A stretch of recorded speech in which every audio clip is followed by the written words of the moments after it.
welcome back to another video. To help celebrate the near conclusion of the Broadside Empires of Steel Kickstarter number 3, I wanted to show everybody what I have so far printed off and painted every single ship. Germans, British, Russians, Americans, and some Austrians and Italians, which I haven't gotten to fully yet. I'm currently in the midst of painting the Americans, and then I will finish off these two countries here. Now, this is just a fraction of what was provided in the first and second Kickstarters and what they gave me to show off for the third Kickstarter. So what they gave me to show off for the third Kickstarter was the Russians. There's another video in my channel about the Russians, a little bit up close. But what I wanted to just show you is what you get for your money. Now, there are going to be those of you who do not have a 3D printer. And until maybe a year and a half ago, that was me. I didn't have one. Until I was searching around. I always thought 3D printers were like something for like the rich and the technical people, like the engineers of us all, which I'm not one. But that's what I thought. A 3D printer looked very complicated. And about a year ago, I went to sit down and I realized that I had spent a vast amount of my hobby time collecting miniatures and painting miniatures. And then when it came to actually playing a game, I found that I didn't really have any terrain. And one day I sat down in front of my computer and I said, you know what? I got to do it. I got to get some terrain. These games, I can't be playing with upside down cups and shoe boxes.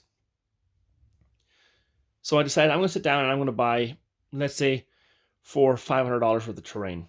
And I'm just going to do it all at one go, just get it over with, all the scales that I need, just get a few things of each, and that'll be it. That'll be an investment in my future hobby time, my future game time, and it'll eventually be worth it. So I sat down with the computer and I started going through one of the popular websites for wargaming, which is meeplemart.com. And I was putting things into the basket, just enjoying the process. And then after maybe 7 or 8 things, I decided, I'm going to check to see what I'm at. How much more room do I have? And lo and behold, I was way over $500. And I only had like 8, 9 things in the basket.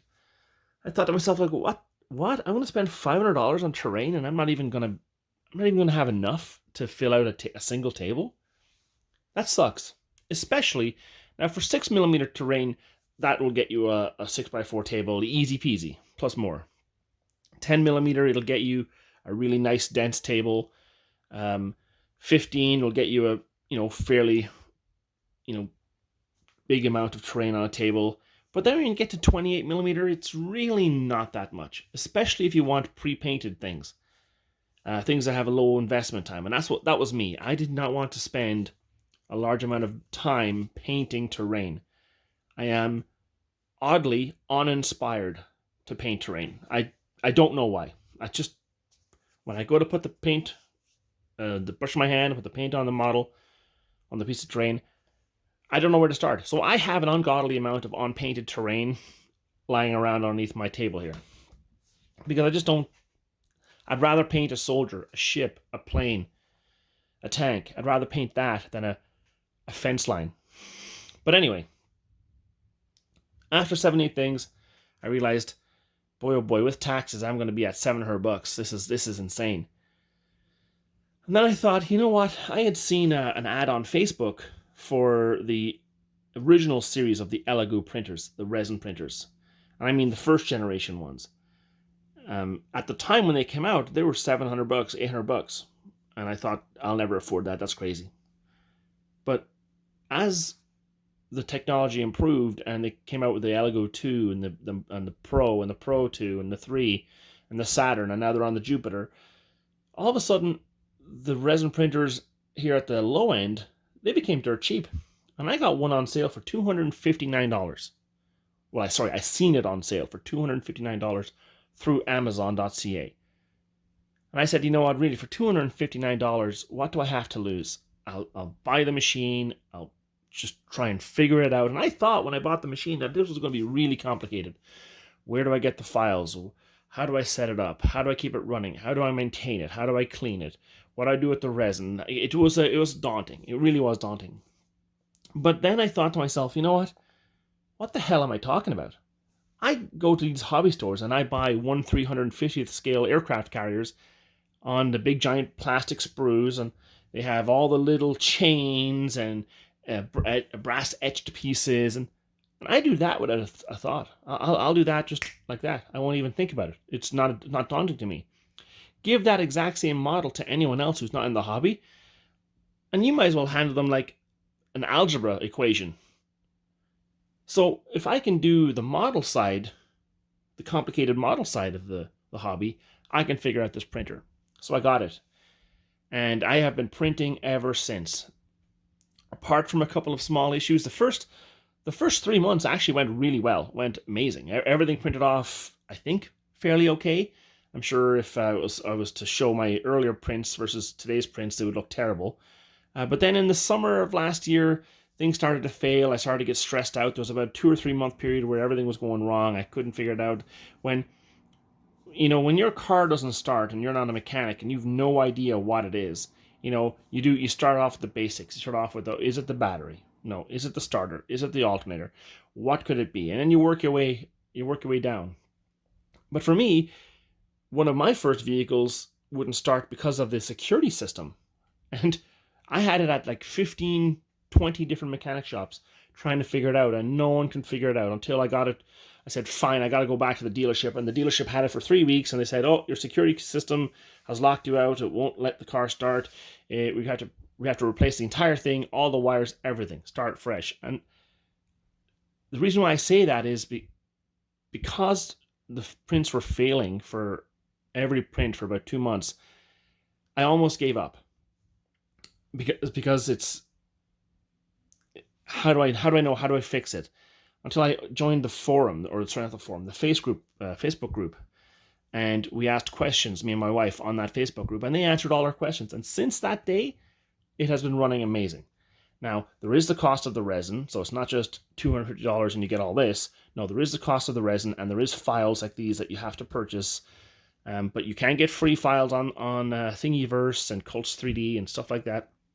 But if you don't have a resin printer and you think that this game, it's too far out of your league because it requires you to print your own models, you don't have to believe me, but I would like you to at least maybe trust me when I say to you that it is not as hard or as daunting or as expensive as you think it is.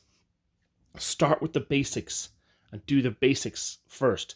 And then as you grow in confidence, you grow out. Now, a bottle of resin is, a 1 liter bottle of resin is $39 Canadian, $40 Canadian. And it will print off probably all of these ships. So if you include the price of the Kickstarter, let's say $150, whatever it is, whatever you do, and then you say $39 for the resin and $300 for the printer. So you're at $500, 400 whatever, $500. That $500 gets you an entire fleet for all the entire ships for all the fleets. You get to print off as many as you want. You can print off not only every class of ship, but every ship in the class. And if you're like me, where you spend, let's say you spend, I'll give you an example. When Star Wars Legion first came out, I thought I would love to relive my childhood, Darth Vader, Luke Skywalker. I bought Star Wars Legion. And then they released the Snowspeeder. I don't know if anyone knows this game or not, but the Snowspeeder expansion. And I bought it, I assembled it, and I sat down to paint it, and I ruined it. And I mean, I ruined it bad. It looked terrible, terrible.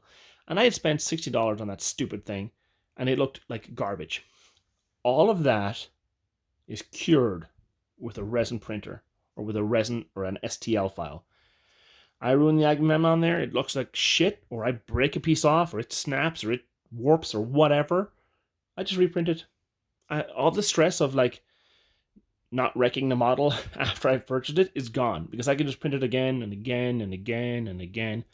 Currently, right now, I have, as we speak, a 28 millimeter Abrams, the Tusk 2 version, so an A1A2 Tusk 2, printing right now. And I hope it works out, fingers crossed. But if it doesn't, I'll try it again. And if it doesn't, I'll try it again. And if it doesn't, well, I'll try it again. I just keep going until I get fed up of trying. And eventually I get it. One of them works, and I'm happy as Larry. So my point being is I bought the printer instead of the terrain, and I have slowly over the last year been printing off terrain after terrain after terrain after terrain. And I don't have to worry about, oh my God, 7 pieces of terrain for $500. No. A bottle of liquid is $40. That'll get me 5 pieces of terrain, maybe, more than that if I'm lucky. And that's all I want. And then I get to print off ships. And I mean, you're into 2mm wargaming, 6mm, 15, 10, whatever, 28, 20, 1/72 scale, whatever you're into. There's files online. And now, because people have more access to it and it's growing in popularity by leaps and bounds, there are really, really good artists out there making files for fairly cheap.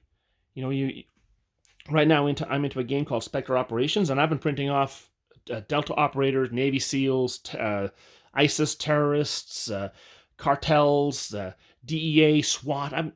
I've been printing them off like no one's business, and I'm happy as Larry. So don't let a fact that a game like this, being a 3D printed, self-printing game, knock you off. So I'm trying to get muddled in my words here, but what I'm trying to get across is that, I'm not affiliated with these guys in any way. They did talk to me about these ships because I asked them questions, but the Kickstarter has 7 days left in it as the time of recording, and even if you don't have a 3D printer right now, you're going to want to get these files. If you're ever thinking about getting in the future and World War I naval gaming is your thing, go ahead and back this. This is an amazing thing. Just look at what I have here. And for those who don't have a resin printer and just don't feel like they need to, or they want to, or they just do too much fuss, I understand. That was me 2 years ago. You can still support this game through their licensed sellers on eBay and other places where they have, even themselves, sometimes they make the ships themselves for sale. As an example, I just want to show you, for the purposes of this video, I purchased from eBay some so you can still see the supports there. They need to be filed down. But I purchased this from eBay. Now, I can't remember exactly what ship this is because I haven't put the turrets on yet. But it looks like the Revenge, maybe? No, this is the Warspite, I think. Let me just see here. Let me get mine out. Up to it. Yeah, that's the Warspite. You can still buy these types of things. That's the Warspite. This is a German one, I think, just by the look of it. These were bought, printed from an eBay seller, and you get them. You get a battleship, a battlecruiser, a cruiser, a couple of cruisers, and a couple of destroyers, and it was like $65 a US though, and you get that, and off you go. You can still play the game, enjoy the game, but really, it's meant to be self-printed, self-painted ships, and the cost of the printer isn't just for the game.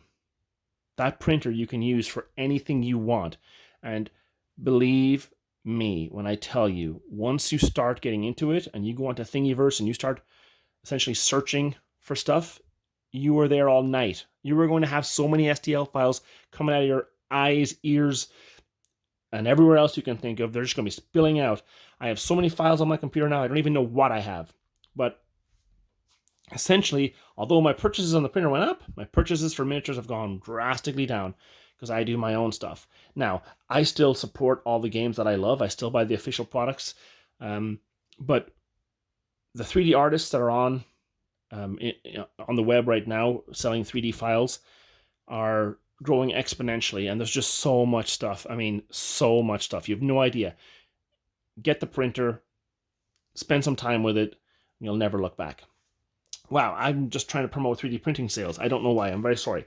But yeah, this purpose of this video is to promote Broadside. But I do hear people telling me all the time that, well, it looks great, but it's a 3D printed thing, and I don't have one of those, so it's not for me.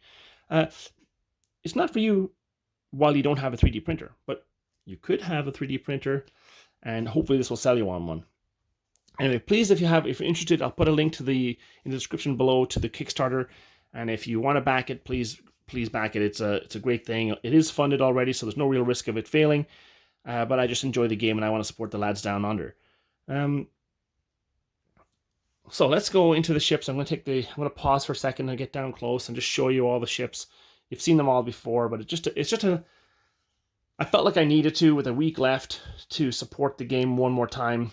Me and my wife, we're going to play on this mat table tonight. We're going to play a game with the, I think we're going to use some of the newer ships, maybe the Russians, in our first game in about a couple of weeks.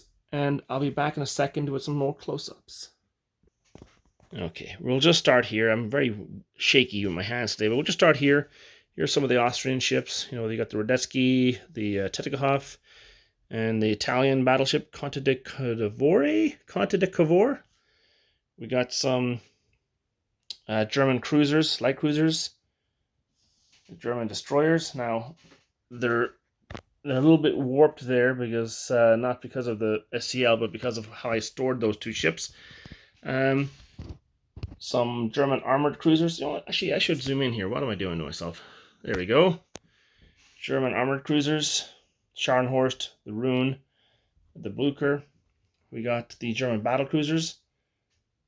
Beautiful ships. Now, my painting scheme is, I probably wouldn't do that again if I was doing it a second time, but that's one of the great things about 3D printing your own files, is if you don't like the paint scheme, you don't have to worry about stripping the model and all that fuss. Just reprint it and repaint it. We got the Dreadnoughts, we got the Deutschland, the Nassau, the Helgoland, the Friedrich de Gross, the Kaiser, the Grosser Kurfürst, the König, and the Bayern. That's the Germans so far. I mean, I can print off probably 18 more ships that I haven't gotten to yet. Here's some British destroyers. You know, you got the Spitfire, the Beagle, the Scott, the Bulldog over there, the Murray. Over here we got the British light cruisers. We got the Topaz right there, a really funny looking ship. We've got the Glasgow, the Galatea, the Weymouth, the Caledon, and the Ceres. And these are two nice, very nice ships. We just move over here. We got the Agamemnon. It's a Lord Nelson class, but I just wanted to have the Agamemnon's name on it. We got the Colossus. We got the Orion. We got the Iron Duke. I do have the ship in the middle here, which is the Prince Edward? No. I do have the ship in between these two classes, but I dropped him and I broke the mast off, and I didn't want to show him off with a broken piece. But anyway, there's the Iron Duke. Am I saying Duke weird? Duke. The HMS Canada, the Erin, the Mammoth Agincourt, the Revenge, and of course the Grand Old Lady, the Warspite. Sometimes, and I'm very sorry for my videos, sometimes I move left to right really fast, and I've started to rewatch my own videos just to see if I made any errors or what I can improve. And boy, I make myself dizzy. So I hope I'm not making you guys dizzy. So here we have, that's the Black Prince. We got the Defense and the Monmouth. For those of you who want to play the action off the coast of Peru or down there. We got the Invincible, Indefatigable. We got the Princess Royal, the Queen Mary, the Lion. What's that? The Tiger. I love that ship. The Repulse and the Renown. And then, of course, I have a video already on these guys, but these are the Russians, and I'm not even going to bother to try and say all the names here. I do know that one. It's the Grom, the Avratal, the Fidinsky. I have no idea. That's that guy. The Askold, the Palada, the Bayan, the Bogatyr, the Rurik, Slava. Really like that ship. One of my favorites. I'm not saying that. I'm not saying that one. the Gangut and the Imperista Maria. That's the Russians. And then the ones that I'm currently painting, we have the Mammoth. I mean, it's Mammoth. The Pennsylvania, Nevada, the New York, the Wyoming, the Florida, the Delaware, and the South Carolina. And that is what I have painted so far. Now I have a handful of other ships that I haven't gotten to yet here. These are the ones I bought to show you for the eBay seller. I have them, and I have about a dozen other ships somewhere around here. If I can find them. I'll find them later. Anyway, I just wanted to show you guys the zoom out what I've done for this game. It's one of my favorite games. It's really quick playing. It's, you know, it may not have the nuts and bolts of things like General Quarters 3 or all those rule sets, but it's definitely fun. The Kickstarter that's on right now, please head over, check the link below. Support the guys, great team. But there's not only ships, there's planes, subs, blimps, or zeppelins. There's like a fort, island fort that you get, the file that you get, and that would be cool for a Gallipoli campaign, especially if you have a couple of these sitting around. And eventually, I want this group of guys to do the French as well. So hopefully soon. Anyway, thanks for watching if you've watched this far, and we'll see you again soon. Bye-bye.